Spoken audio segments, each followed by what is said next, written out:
In September of 2022, my parents went for their usual morning walk and never came back. No goodbye note, no phone calls, just 2 empty coffee cups on the kitchen counter and the front door left unlocked. The search lasted weeks. But in the end, everyone said the same thing: they must have gotten lost. 2 elderly people, both showing early signs of dementia. The woods were too vast, the odds too slim. And I tried to believe that. I really did. But there was this one thing, a feeling I couldn't shake, like something about it all was just a little too clean. And 2 years later, when a Boy Scout troop stumbled on a titanium hip bone under an uprooted tree, I finally understood why. Before we start, hit subscribe to help uncover stories they tried to bury and make sure no name stays forgotten. My name's Caleb Rusk. I'm 42 now. I was born in Nebraska, but grew up in Millfield, a small mountain town in Northern California. For the past 10 years, I've lived up in Seattle working burglary detail with the department until everything changed. Growing up, life at home was steady, predictable. My parents, Harold and Evelyn, were good people. They raised me and my older siblings, Maggie and Evan, in a quiet, split level just outside town. We weren't wealthy, but we had everything we needed. Mom volunteered at the library, and Dad ran a small construction business. Honest work, long hours, always paid in full. They adopted me when I was 6. Told me right from the start that being chosen didn't make me less family, it made me more. I believed them. I still do. Their days followed the same rhythm for decades. Up at sunrise, coffee on the porch, and then their morning walk through Millfield Trail. Rain, snow, it didn't matter, they never missed it. They'd even walk together when Dad's memory started to slip just to keep the routine. They were planning a cruise for their 50th anniversary. Evelyn had already bought the outfits, tags still on them. I remember thinking if anyone was going to grow old and quiet together, it'd be them. But looking back, I can't stop turning over the little things. The way Maggie redecorated the house just weeks after they disappeared. The way Evan stopped returning my calls. The way Mom's birthday went by with no memorial, no mention, just silence. At first, I told myself it was grief. Everyone handles loss differently. But then, there was that morning. I'd flown down for a weekend in Millfield. I hadn't been back in over a year. Maggie was home sorting old files in the living room. Evan was in the kitchen flinching like I'd caught him doing something he shouldn't. And the whole house smelled like smoke. Not from the fireplace exactly, but from paper. Burnt paper. I asked what they were burning. Maggie said, "Just cleaning out Mom's old bank statements. You know how she saved everything?" I nodded. But I didn't believe her, because Mom didn't save everything. She saved what mattered, and she filed it in labeled folders, color-coded and alphabetized. She didn't just dump it in a fire. Later that night, after they'd gone to bed, I stepped out back. Just needed some air. That's when I noticed the edge of a charred envelope still smoldering in the ash pile. Half a signature in blue ink. Not Mom's, not Dad's. Someone else's name. I didn't say anything. Just pocketed it, drove to the hotel, and laid it out under the desk lamp. That's when I saw it. Richard T. Blackwood, attorney at law. I didn't know it then, but that name was going to change everything. The next morning, I drove straight to the law office listed on the burned envelope. Blackwood and Associates. The nameplate on the door was faded and crooked, and the receptionist barely looked up when I gave my name. I asked if Richard Blackwood was available. She hesitated, then told me he no longer worked there. Said he'd left about 6 months ago. I pressed a little, and after glancing toward a closed office door, she scribbled an address on a sticky note and slid it across the counter without a word. I didn't ask why she helped me. I just took the note and left. The address led to a rundown apartment building on the edge of Millfield. The kind of place where peeling paint and sagging window frames told you exactly how things were going inside. Apartment 3B. No working doorbell, no name on the slot. I knocked. Waited. A few seconds passed. Then I heard the sound of a chain sliding free. The door cracked open 6 inches. The man behind it was in his 50s, gray stubble, bloodshot eyes. "Rusk," he said. "I wondered when you'd show up." Inside the place was chaos. Stacks of old law books, takeout containers, empty bottles, and enough dust to prove he hadn't had a client in a long time. He motioned for me to sit, then sank into a chair across from me like he hadn't slept in days. I told him I needed to know what my parents signed.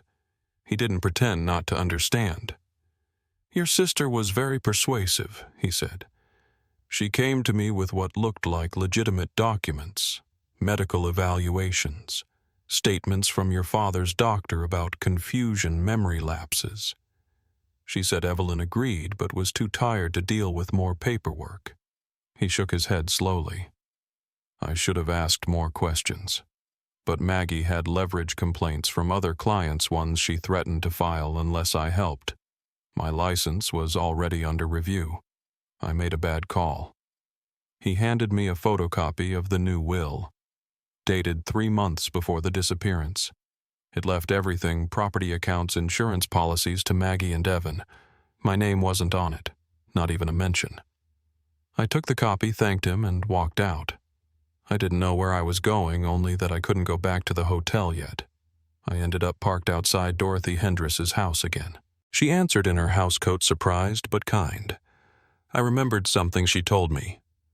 The week before they went missing, Evelyn mentioned a man coming around asking questions about their finances.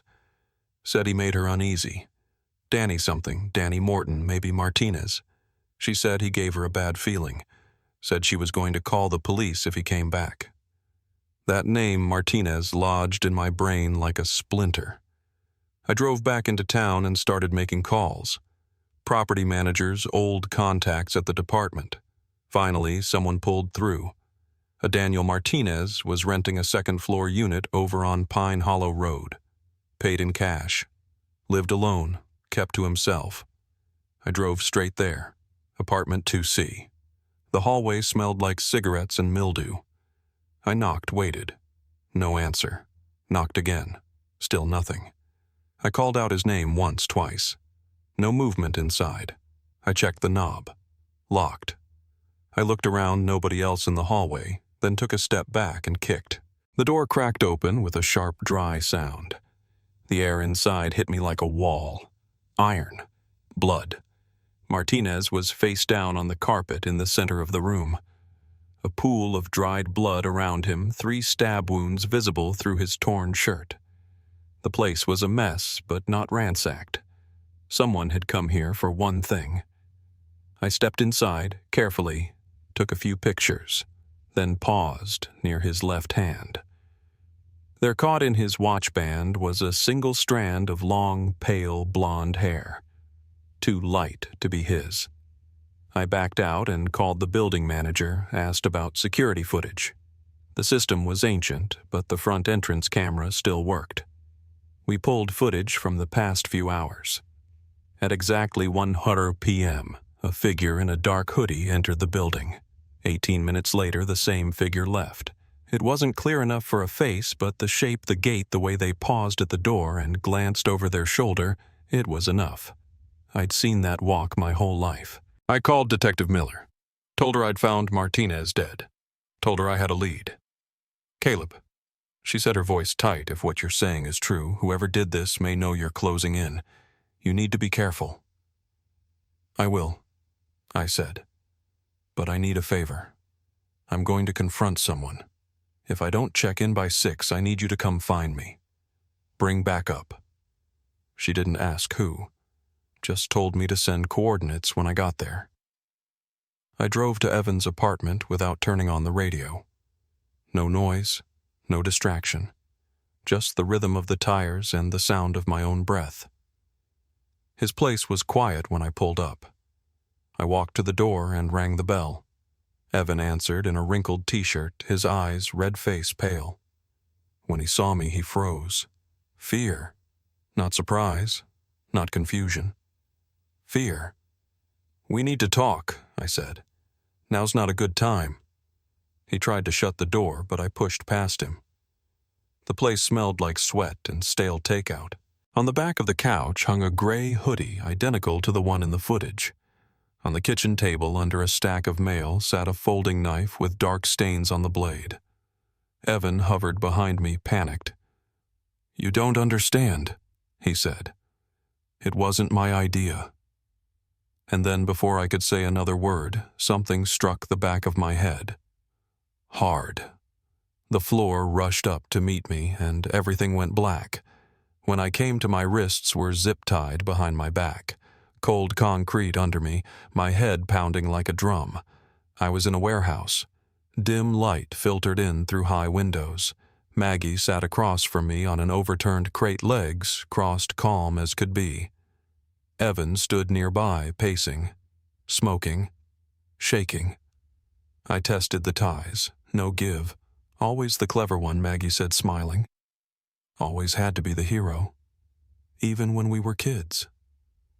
I didn't say anything, just watched her. She kept talking. "You think you were special because they chose you. But they didn't choose us, Caleb. We were just what came with the package. And when they decided to cut us out of the will, that was it. They made their choice." I asked her if she killed them. She shrugged. They had every opportunity to do the right thing. We asked nicely. We explained what we needed. But they wouldn't listen. Evan stopped pacing, pressed himself against the far wall like he wanted to disappear. Martinez was supposed to scare them. That's all Maggie went on. But Evelyn fought back. She hit him with her cane. He hit her back. And she fell.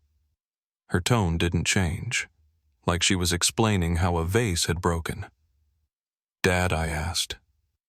Evan spoke this time. Quiet, halting. We kept him at the cabin. Said she was recovering. Said she needed time. He kept asking for her, every day. He was confused. We just needed him to sign the papers. His voice cracked. He never stopped asking where she was. Maggie stood up, walked toward the warehouse door. "Now that you know everything she said, I guess it's time you join them." She turned to Evan. "Finish it, just like we discussed." She walked out and slammed the door behind her. Evan stood there frozen, one hand in his jacket pocket. I saw the shape of the revolver before he pulled it out. The barrel trembled as he raised it, eyes wide, breathing shallow. "I never wanted this," he whispered. And for a long moment we just stood in the stillness, him holding the gun, me still tied to a pipe, and Maggie's footsteps fading away in the dark. Evan stood there with the gun in his hand like it weighed more than he could carry, shoulders drawn up, lips pressed together hard enough to turn white. He kept blinking like if he looked away for a second this wouldn't be real anymore. I didn't move. I just watched him. The warehouse was cold and silent except for the soft tick of metal pipes cooling in the rafters, and the sound of his breath, too fast, too shallow. "You don't have to do this," I said quietly.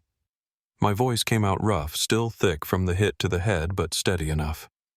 He didn't answer, just kept the gun pointed somewhere between the floor and my chest.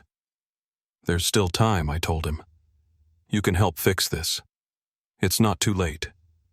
He shook his head once, a hard, jerky movement. She said if I didn't finish it, she'd tell them I killed Martinez. That it was all me. His fingers flexed against the grip. "You saw the knife, Caleb. You know what she's capable of." I nodded, slowly. "I know. But I also know she left you here to do the one thing she couldn't stomach doing herself. That tells me you still have a choice." His face crumpled for a second, just a flicker, and then something behind his eyes shifted. His arm dropped just slightly, the barrel now aimed at the floor. I didn't say anything else. I didn't need to. That's when the door blew open. A loud crash of boots and voices filled the air Miller's team. 3 officers' guns, drawn orders flying sharp and fast. Evan froze. Then he dropped the gun and backed away, hands in the air like he'd been waiting for someone to tell him to stop. They got to me first, cut the zip ties, helped me to my feet. Miller moved toward Evan, her tone calm but clear. Hands behind your head. Do it now. And Evan, shaking like a leaf, whispered just loud enough to hear, "Thank God." They cuffed him without a fight. The whole time he didn't look at me. Maggie didn't even make it out of town. They caught her in the driveway, loading suitcases into the trunk of her car, passport in hand. She didn't resist, didn't scream, just stared down at the pavement while they read her rights. At the station, I watched from behind the glass as Miller took the first crack at her. The room was exactly what you'd expect, small, pale, designed to wear people down. Maggie sat stiff in the metal chair, arms crossed, not looking at the folder of photographs laid out in front of her. Miller didn't push at first. She just laid out the facts: my mother's hip implant, the walking stick, the false will, then Martinez, then the surveillance footage, then Evan's full confession. Maggie didn't flinch. Her voice stayed flat, professional. Evan's unstable. Always has been. He's confused, grieving. He'll say anything. But the longer she sat in that room, the harder it got to hold the line, especially when Blackwood's statement came into play. She scoffed at first. A drunk lawyer with a vendetta. That's your witness. But then Miller pulled out the phone records, the email exchanges, the withdrawals from Dad's accounts after they disappeared. Each page settled between them like bricks in a wall. And little by little, Maggie's story cracked. Not in some big dramatic confession, just a shift in her posture, a pause too long, her eyes locking onto the mirror as if she knew I was there. "He was always their favorite," she said finally. They made that clear from the day they brought him home. Everything was about Caleb. She leaned back in the chair. They chose him over their own blood. Her voice didn't rise, didn't tremble. Just cold, flat certainty. I turned away from the glass. I'd heard enough. Evan's interview was quieter. No resistance, no fight. Just him hunched forward, his voice barely above a whisper. He told them everything. How Maggie brought in Martinez to scare our parents. How Mom fought back. How Evelyn hit her head on a rock. How Maggie panicked. How they buried her under the old oak tree. Then Dad. How they drove him out to the woods, told him Evelyn was resting, that she'd be along soon. How they kept him there, fed him lies, convinced him to sign paperwork he couldn't understand anymore. Evan said he brought him food, tried to keep him calm. But Dad just kept asking where she was, every day, every hour. Until finally he stopped asking. Miller asked him where Harold was buried. Evan didn't hesitate. "Old Millfield Mine Road. There's a root cellar couple 100 yards off the pavement, behind a thicket. You'll need a shovel." That afternoon, the recovery team found the cellar right where he said it'd be, an old wooden structure half sunken into the hillside, nearly invisible from the road. Inside, they found Dad's body wrapped in plastic beneath the dirt floor. And something else. A small digital voice recorder hidden behind a loose board in the wall. They played it back in the lab. The quality wasn't perfect, but the voice was unmistakable. My father's voice, quiet and ragged, speaking slowly like every word took effort. "Caleb, if you find this, son, you'll always be my boy. Evelyn and I loved you from the moment we brought you home. Don't let her have what we built. Don't let her win." That was it. No dramatic final words. Just love and clarity. I stood there listening to his voice fill that sterile room and knew whatever came next, we'd done what we had to do. But something in me stayed frozen as I watched the last seconds of that recording tick away. Not because of what was said, but because of how close we came to never hearing it. Miller turned to me, her expression unreadable. "We'll need you in court," she said. I nodded. I was ready. Almost. Just not quite yet. Because even with the truth in the open, something in Maggie's eyes still hadn't let go. And part of me knew she wasn't done fighting. Not yet. After the interviews ended, after the bodies were recovered and the evidence catalogued, there was still this strange, suspended quiet that settled over everything. You'd think there'd be closure with a confession that complete with a voice recorder pulled from the dirt, confirming exactly what happened. But instead, there was a kind of emptiness, like the noise had finally stopped, and now you had to sit with what was left. I stayed in Millfield longer than I expected. Part of it was logistics, legal forms, coordination with the DA's office, but most of it was that I couldn't bring myself to leave. I'd walk the same trails my parents used to, stop by their old grocery store, pick up coffee from the diner where Dad always left a tip big enough to embarrass whoever he was eating with. There's this thing that happens when someone disappears the way they did. You start replaying every last interaction, searching for some clue you should have seen. I kept coming back to that summer months before they vanished when Mom called to ask about my work. I'd been distracted, tired, told her I'd call her back later. I never did. That's not guilt exactly, just recognition of how easy it is to believe there's always more time. The police reports were moving quickly now. Evan's testimony had kicked open every door. But even with the core of the story exposed, Martinez's role, the forged, the burial sites there were still pieces that didn't quite lock in. One of them was money. I asked Detective Miller to pull all financial records from the months before the disappearance, and what came back was clearer than I expected. Maggie and Evan had drained more than $60,000 across 2 accounts in the 6 weeks leading up to September. Property taxes paid early. A second mortgage cashed out and wired to a brokerage that no longer existed. That trail led to a shell company registered in Delaware, and from there everything just stopped. Miller said it was likely set up with a specific purpose to wash the money before it ever reached whatever they thought was coming next. I asked her if they'd planned to vanish after. She said probably not. Not right away. People like Maggie think they can manage chaos. That if they just keep smiling, keep adjusting the pieces, the consequences will never catch up. And for 2 years, they didn't. The deeper I dug, the more I saw just how carefully it had all been structured. Martinez's name never appeared in any paperwork. The last surveillance photo of my parents from the pharmacy pickup the day before they disappeared showed them holding hands in the parking lot, still dressed in walking clothes, Evelyn smiling. The last known images of 2 people completely unaware that the end had already been set in motion.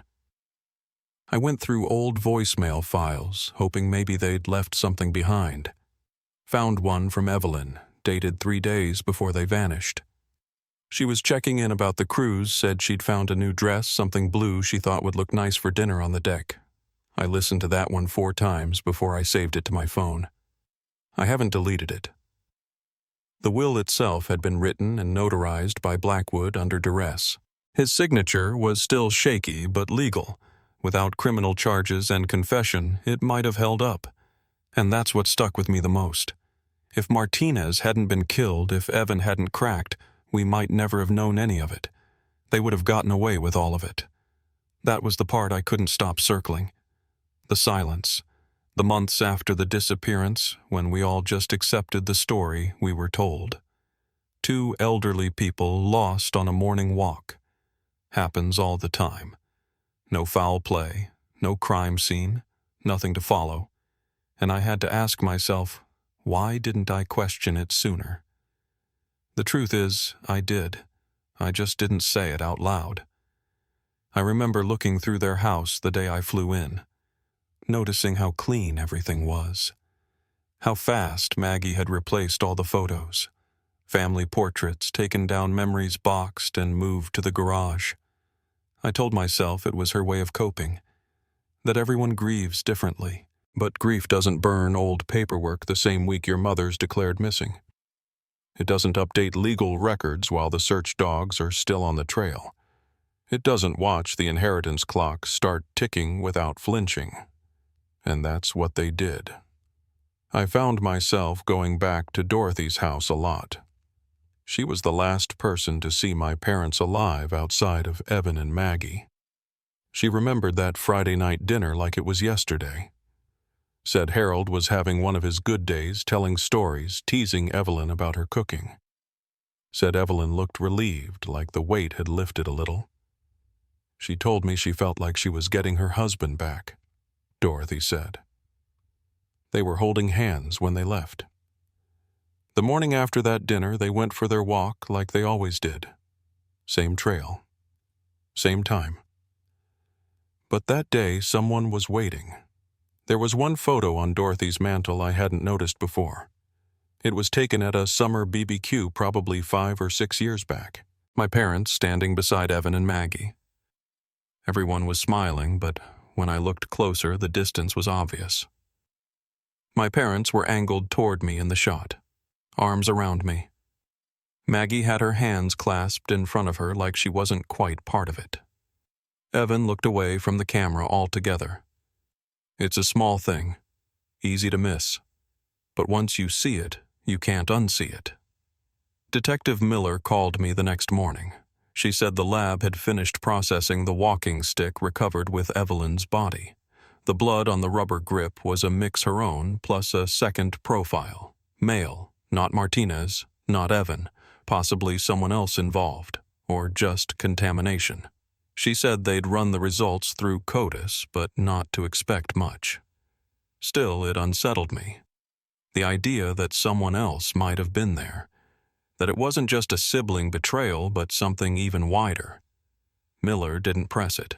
Said it could take months, maybe longer. But she'd keep it open, just in case.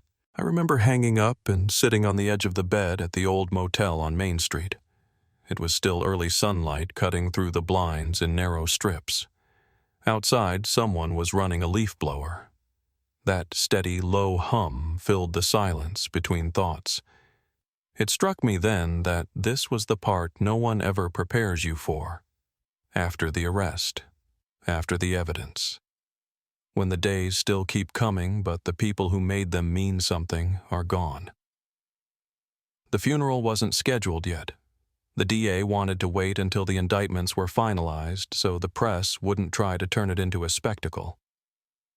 I agreed, but the delay made everything feel unfinished, like we were still waiting for the last piece to fall into place. And maybe we were. That afternoon, I went back to the house, my parents' house, for the first time since Evan had been arrested. It was still quiet. Still smelled like lavender cleaner and faint smoke. I walked the hallway where Evelyn used to hum while folding laundry. Stood in the doorway of Dad's old workshop where the tools still hung in perfect order. The only change was in the living room. On the mantel, someone had placed a new frame. Inside was a black and white photo of Maggie's girls smiling in their recital dresses. The fireplace beneath it was cold now. No smoke, no ash. Just silence. I stepped closer, and on the floor near the hearth, tucked behind the wood basket, was a small scrap of scorched paper. Almost missed it. Just a fragment. But part of a signature was still visible. Not Blackwood's. Not Maggie's. A name I didn't recognize. And that was enough to keep me from leaving. Not yet. I sat on the living room floor of my parents' house long after the sun went down, turning that scorched paper over in my hands like maybe there was something else I'd missed. It was barely a scrap, no more than a torn corner, really, but part of a name was still legible. First, initial R. Last name beginning with Wea. Then nothing but blackened ash and brittle edges. I could tell it wasn't the same handwriting from the will. Not Blackwood's. Not Maggie's. Not mine.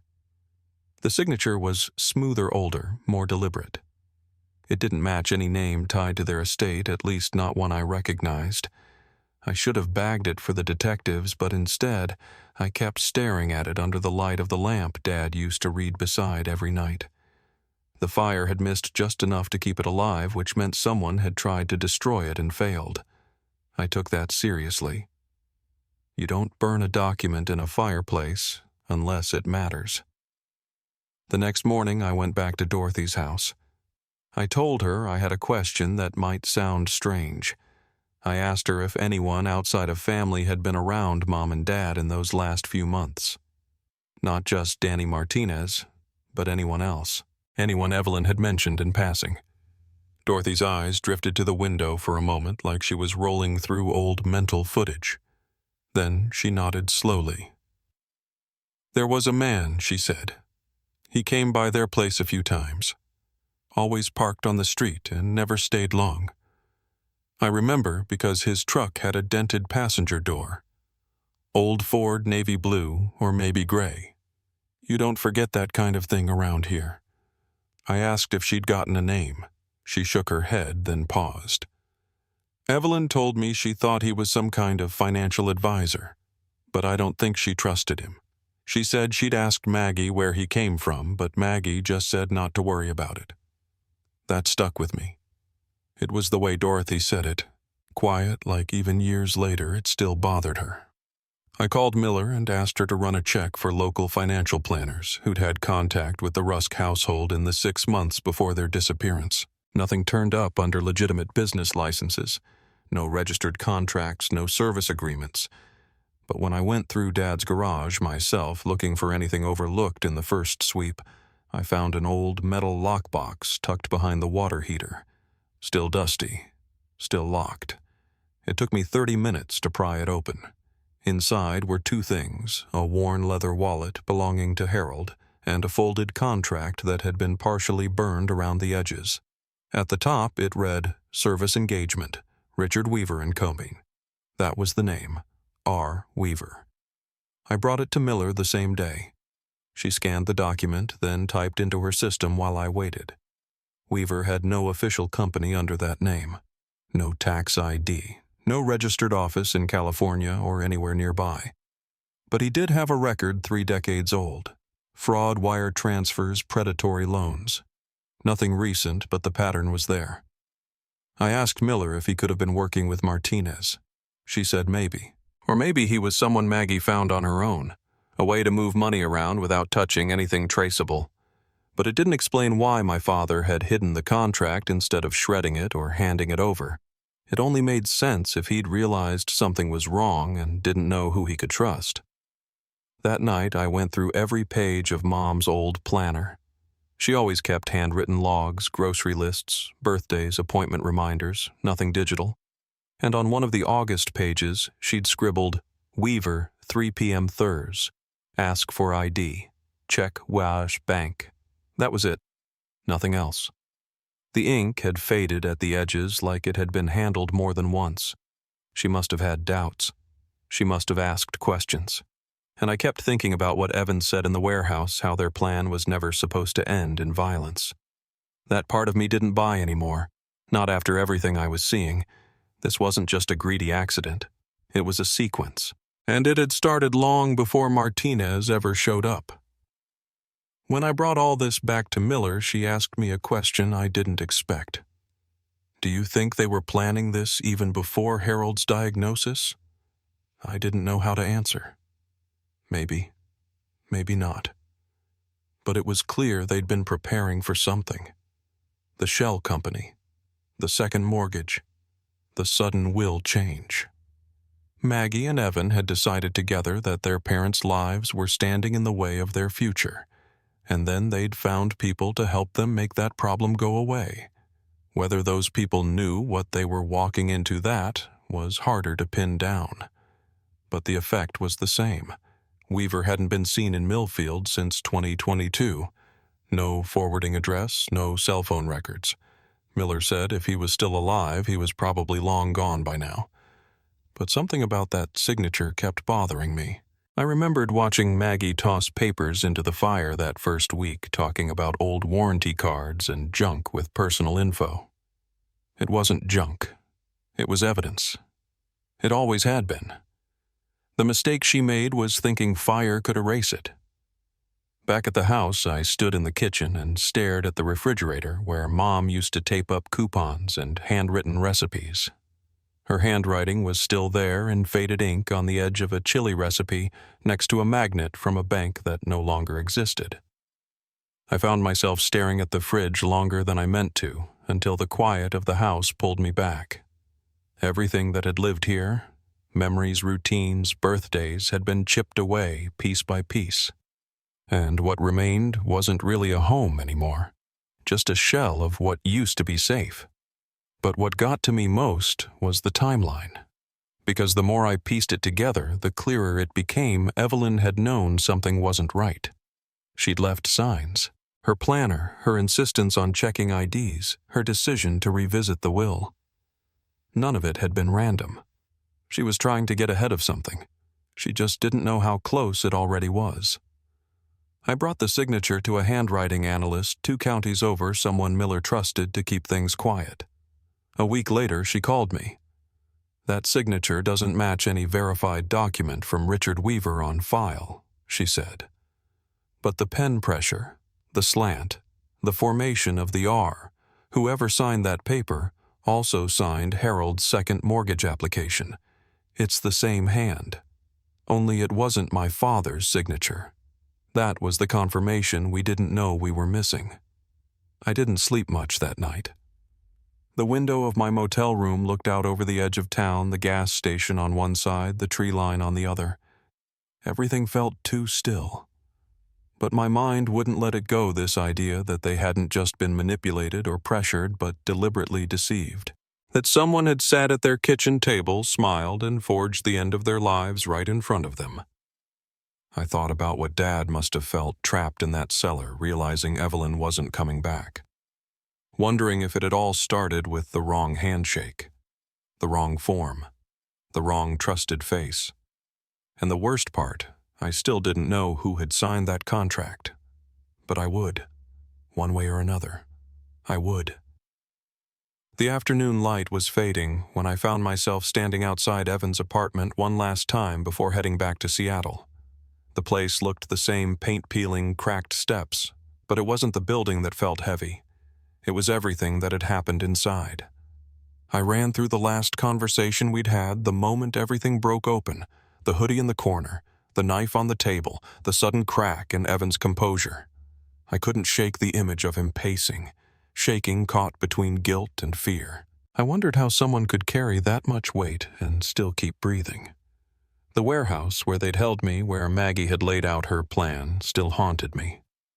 It was the closest I'd come to seeing how twisted things had become under the surface. Maggie calm and cold as ice, calling me the golden boy and talking about protecting our family's future, as if murder was just another step in a business deal. Evan trembling with a gun in his hand, barely able to hold the pieces of his own conscience together. I thought about how carefully Maggie had orchestrated everything, the fake wills, the intimidation, the staged accidents. She wasn't just a sister. She was a planner, a manipulator, and the cold engine behind everything that had gone wrong. Detective Miller's words echoed in my mind as I drove through the dark streets of Millfield. People like Maggie think they can manage chaos, that if they just keep adjusting the pieces, the consequences won't catch up. But they did. They always do. Back in the city, I spent hours piecing together the timeline. The forged wills, the quiet withdrawals from bank accounts, the meetings with strangers who left no footprints but changed everything. The name Richard Weaver kept coming up, always just out of reach. I couldn't find him, but I could feel his presence in every corner of the story, a ghost pulling strings behind the scenes. One night, long after the others had gone to sleep, I sat at the kitchen table with the voice recorder that had belonged to Dad. The recording was grainy, his voice weak, but the message was clear. "Caleb, you'll always be my boy. Don't let her have what we built. Don't let her win." Those words became my anchor, my reason to keep fighting. The trial loomed like a distant storm. Evan, broken and defeated, was the star witness. Maggie, unrepentant and defiant, sat motionless through it all, like the whole world was happening to someone else. Their story spilled out piece by piece, murders masked as accidents, secrets buried beneath dirt and deceit. the quiet cruelty of a family undone by greed. Even as the courtroom drama played out, I felt the weight of what had been lost settling in. Not just my parents, but the family I thought I knew. The home I'd grown up in. The sense of safety that vanished the moment Maggie decided it no longer mattered. One afternoon, Miller called me with a faint lead. The blood on Mom's walking stick, the DNA from a man neither Martinez nor Evan. Someone else. The possibility of another player in this dark game unsettled me more than I expected. Miller said it might take months to trace, but she wouldn't close the door on it. Neither would I. I sat alone in the house one evening, the fading sunlight casting long shadows through the windows. The fireplace was cold now, the ashes swept away. But in the quiet I found myself drawn to the small scraps of paper left behind, the half-burned will. The torn contract, the signatures faded by fire and time. They were fragments of a story that hadn't fully been told yet, and maybe they never would be. But I had to believe otherwise, because somewhere in those fragments, somewhere in those shadows, was the truth waiting for someone to find it. I turned off the lights and closed the door behind me. Outside, the night was thick with silence, but inside, the past was still alive, whispering, and I was still listening. The breakthrough came in a way I didn't expect, not from evidence or lab work, but from Evan. He'd already given his statement, already walked detectives through every part of what they'd done, how they'd buried Evelyn, how Harold was kept in that cellar, how the will had been forged and the assets moved. But something still didn't line up, and it was Miller who spotted it during a follow-up interview. She said Evan had mentioned Harold signing paperwork while he was in that cellar. Legal documents. But Harold's hands were arthritic. He hadn't signed anything in years without Evelyn guiding the pen. So, who signed those pages? Miller handed me a photocopy. It was a property transfer form dated 1 week after Evelyn was killed. And it wasn't just a signature issue. The notary seal was forged. I knew because my father's actual notary, someone he'd used for over 20 years, had died the year before. So whoever helped Maggie move the paperwork forward didn't just witness a lie. They created it. I drove to the county records office and asked for every document filed under my parents' names in the 12 months before their disappearance. The clerk was slow but polite. She handed me a stack that looked ordinary at first. Title transfers, power of attorney filings, a few maintenance permits for the house. But buried inside it all was a thin, creased form. Just one page, no cover letter, filed under an old LLC Maggie had used years ago for a small business that failed. The signature on that page wasn't Maggie's. It wasn't Evan's either. It was familiar, though. And when I matched it against the partially burned document I'd saved weeks earlier, the shape of the loops, the angle of the letters, it all clicked. The same hand. Not Weaver. Not Blackwood. This was someone else entirely. Someone who hadn't come up in any interview, hadn't been charged, hadn't even been mentioned by name. I brought it straight to Miller. She narrowed her eyes and asked me if I was sure. I told her I didn't know who it belonged to, but I knew it wasn't random. Someone else had been in that house. She made a few calls, started tracing document filings and name histories, and by the end of the week we had it Alan Crowley, a former associate of Blackwood's. Quiet, never licensed, never listed publicly. But his name had popped up once before in a complaint filed against the firm 2 years prior for notarizing estate documents without the signer present. That complaint had been dismissed. No follow-up, no investigation. Until now. Miller and I drove out to Crowley's last known address, an apartment above a closed-down pawn shop on the east side of Millfield. The building looked like it hadn't been touched in a decade. When no one answered the door, we circled around back and found an old rusted van with expired plates. Inside the glove box was a manila envelope filled with documents, all unsigned, all blank. Every one of them had a notary seal at the bottom, Pre-stamped, predated, ready to be filled in. It was enough for a warrant. Enough to make the case that Maggie hadn't just conspired with Evan and Martinez, she'd recruited someone whose entire purpose was to erase the paper trail. Crowley was picked up 2 days later, hiding out in a trailer near Riverbend. He didn't deny it. Said Maggie paid him $5,000 in cash to notarize a series of urgent family transfers. Said she told him their father was too ill to travel, that he was consenting, just not mobile. Crowley admitted he never saw Harold in person, never saw Evelyn at all, and when they showed him the copy of the forged property transfer, he nodded and said, "Yeah, that's mine." Just like that. No hesitation. Like it was a routine detail in someone else's mess. With Crowley's statement, the prosecution's case hit a new level. It wasn't just murder. It was premeditated fraud with a financial motive built on a network of forged documents, false witnesses, and criminal pressure tactics. They'd covered every angle except the one they couldn't control: guilt. Evan's voice on the stand was quiet but clear. When he described those last weeks with Harold, how confused he was, how he called for Evelyn every night, there wasn't a sound in the courtroom. Not even from Maggie. She just sat there perfectly still, like it was someone else's trial, someone else's life. The voice recorder was entered into evidence on day 3. The court played it in full. Harold's voice, thin and shaking, filled the room. "They said you'd be here soon," he whispered. "I'm waiting, Ev. I'm waiting." Someone in the jury box wiped their eyes. I just stared at the table in front of me. I'd already memorized every word. The judge allowed Evan's cooperation to weigh in his sentencing. It wouldn't save him from prison, but it might save what was left of his soul. Maggie, though, she was a different story. Her defense hinged on mental exhaustion pressure and distorted family dynamics. But the paper trail, the payments, the signatures, the recording, it all told a different story. One where she made every decision cold. One where she watched her parents die and called it necessary. The verdict came on a gray Thursday morning.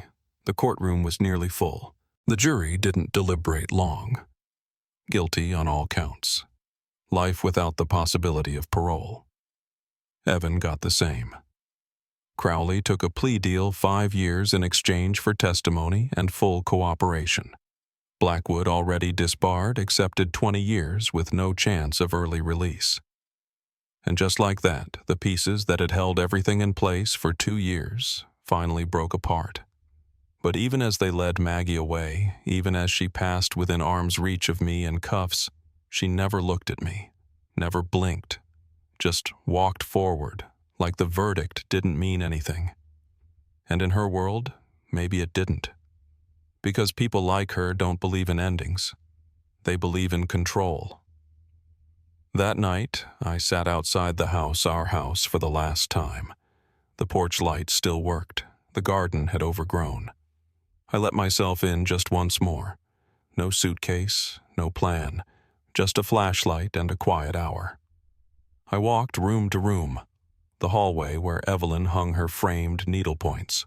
The den where Harold built model airplanes in the winter. The back bedroom that used to be mine. I didn't touch anything, just listened. And in that silence I heard it, my father's voice. Not in the walls, not from the recorder, but from memory. The way he used to say my name when he'd wake me up for school. The way he'd call out to Mom when dinner was ready. The way he said, "We chose you," without ever needing to explain what that meant. I locked the front door behind me. I didn't turn back. But I knew I'd carry that voice with me wherever I went. In the months that followed the sentencing, it felt like the town changed overnight. The people who used to greet me at the grocery store now nodded with a kind of quiet discomfort, like they weren't sure if they should say something or leave me alone. Some avoided eye contact altogether. I didn't blame them. It wasn't just the trial that had unsettled everyone. It was the realization that something like this had been growing in plain sight. Maggie had sat on the PTA. Evan played guitar at community events. And now they were in prison for murder. That kind of shift rattles more than just families. It fractures trust in a way that doesn't heal quickly. I went back to work part-time, easing into the rhythm of things with long hours and quiet projects. It helped being around people who only knew me as Caleb. Not as the son of Harold and Evelyn, not as the brother of Maggie and Evan. Just me. Still, there were days when I'd catch myself staring off mid-conversation, lost in some detail I hadn't fully processed.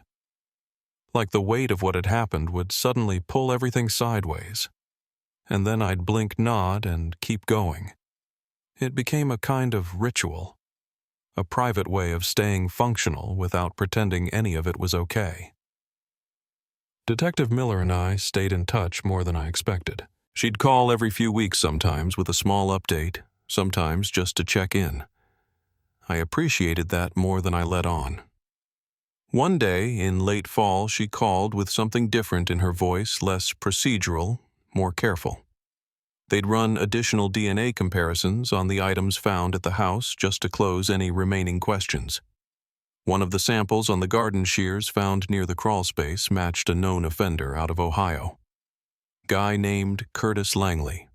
Long rap sheet. Identity fraud, forgery, financial crimes. Nothing violent, at least not on paper. But the timeline fit.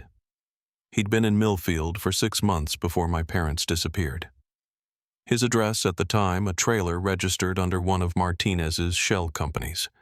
Langley was picked up in Akron a few days later. Miller flew out to sit with him. She said he didn't argue, just shrugged when shown the photos. Said Maggie paid him to keep things quiet, didn't specify what that meant. He admitted to helping scrub the house, wiping prints, removing mail, staging a few things to look normal. Said he never saw Harold, but the old lady had already been handled. His words, cold, detached, like it was just another job. No connection to the people involved. No remorse. The DA decided not to reopen the trial. Langley would be charged separately. But for me, it changed something. Up until then, I'd tried to make sense of everything by pinning it to Maggie. To her ambition, her fear, her ability to manipulate. But Langley's confession reminded me that this wasn't just about one woman losing control. It was about how far a plan can spread when the right people are willing to look the other way. About how evil doesn't always wear a face you recognize. Sometimes it's a shadow that moves through paper trails and backdoor deals never staying long enough to catch. I went back to the house one final time before it was listed for sale. The locks had been changed. The rooms were empty. Clean, almost too clean, like someone had tried to erase the memory of what happened there. I stood in the kitchen staring out the window where Evelyn used to grow tomatoes. The soil was dry now, the planter boxes rotted through. But in my mind, I could still see her bent over in the sun, humming something soft while she worked. I walked the perimeter, pausing at the cellar door. It was padlocked now, evidence sealed. But I didn't need to go inside. I'd already been there in every way that mattered. What haunted me wasn't just what they did to my parents. It was how close it came to disappearing without a trace. How carefully it was almost buried. Maggie knew that appearances were everything in a place like Millfield. She knew how to stage smiles, throw charity dinners, say the right things. She counted on that surface calm to cover what was boiling underneath. And for a long time it worked. The town started to recover slowly. The local paper ran a feature about my parents, a quiet tribute, nothing dramatic. Just their photo, a short paragraph about their contributions to the community, and a line that said deeply missed by those who knew their kindness. I clipped it and folded it into my wallet. Not because I needed a reminder, but because it felt like something solid, something real. There were moments, though, when the weight of it still pressed down. Sometimes at night in the hour before sleep. Sometimes while walking past strangers who looked a little too familiar. Grief has a way of showing up sideways. It doesn't always announce itself. Sometimes it's just a quiet shift in the air, a memory triggered by the sound of someone else's voice. And then it's gone again. I kept the recorder. Not for the evidence, it had already served its purpose, but for the way Dad's voice steadied me when things felt unclear. I played it once more just before packing up the last box. He didn't say anything new, just the same message I'd memorized long ago. But hearing it again reminded me that love doesn't end where tragedy begins. It just changes shape. The car was packed, the house locked, the street silent. I didn't know what would come next.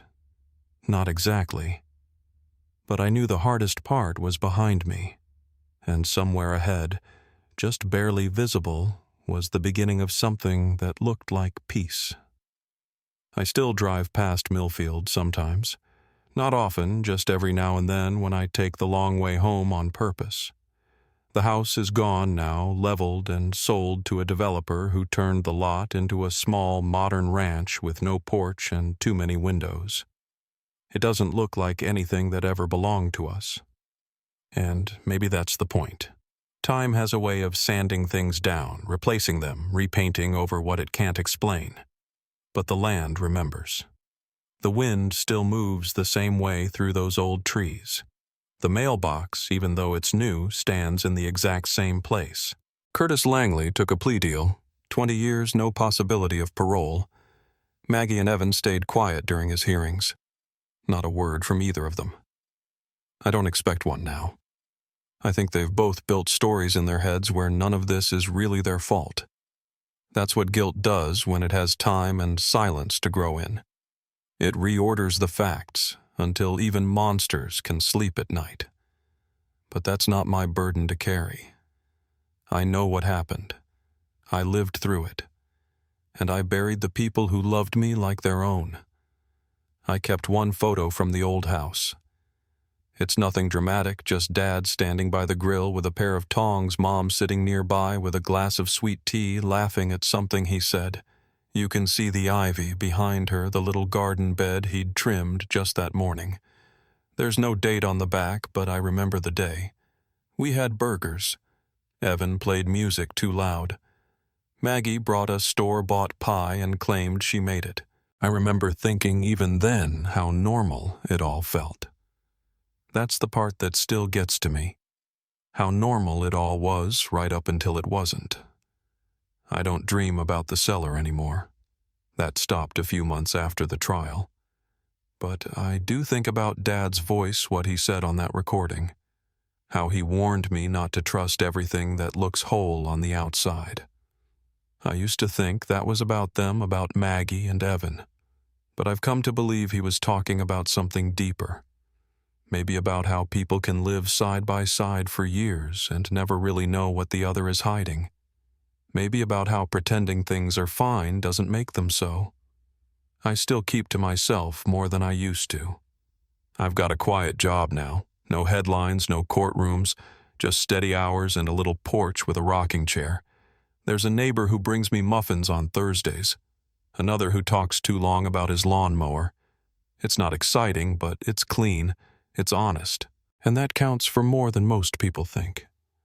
Every year on the same day, I drive to the edge of Miller's Creek and toss 2 flowers in the water.